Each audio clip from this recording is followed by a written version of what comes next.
بسم اللہ الرحمن الرحیم۔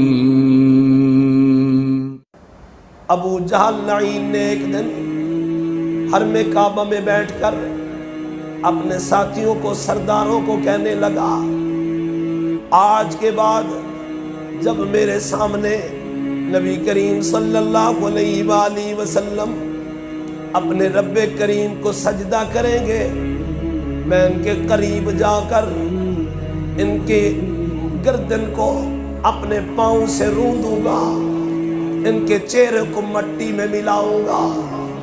آقا کریم صلی اللہ علیہ وآلہ وسلم تشریف لائے، حرم کعبہ میں سرکار نے نماز شروع فرمائی۔ ابو جہل کو کسی نے بتایا، وہ دیکھ حضور تو اپنے رب کریم کو سجدہ فرما رہے ہیں۔ یہ ظالم برے ارادے سے اٹھا اور جلدی جلدی غلط ارادے سے یہ چلا، آقا کریم صلی اللہ علیہ وآلہ وسلم کی گستاخی کرنے کے ارادے سے چلا۔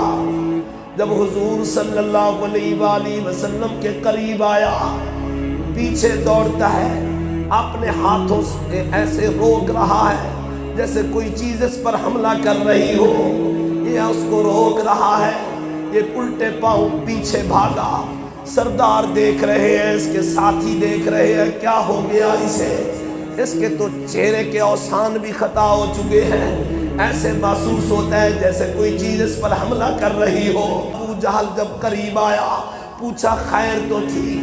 تو بڑے شان کے ساتھ جا رہا تھا، غلط ارادے سے جب چلا تھا، واپس الٹے پاؤں کیوں بھاگا؟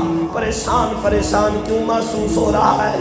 اس نے کہا، بات سنو، جب میں غلط ارادے سے نبی کریم صلی اللہ علیہ وآلہ وسلم کے قریب پہنچا، میں نے آپ کے اور اپنے درمیان ایک خندق دیکھی جس میں آگ تھی، اور اس کے آگ کے اندر بڑے بڑے پرندے مجھے نظر آئے۔